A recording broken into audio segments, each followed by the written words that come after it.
संतोष देशमुखांवरील हल्ल्यासाठी वापरलं कोणतं हत्यार? तपास यंत्रणा लागल्या कामाला. देशमुख यांच्या शरीरावर 150 जखमा. राजकीय पाठिंब्यामुळे गुन्हेगारांना मस्ती. पोलिसांनीही बघ्याची भूमिका घेतली.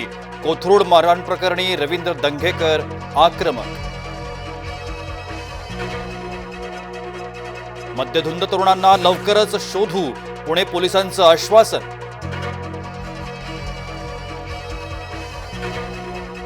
कैलास बोराडेचं मद्यधुंद अवस्थेतील नंदीला आलिंगन देतानाचा व्हिडिओ समोर.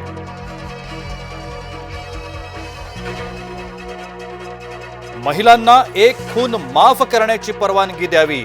महिलांवरील वाढत्या अत्याचारामुळे रोहिणी खडसे आक्रमक. धनंजय मुंडेंची ईडी चौकशी करा. सुरेश धस ईडीला पत्र लिहून करणार तक्रार.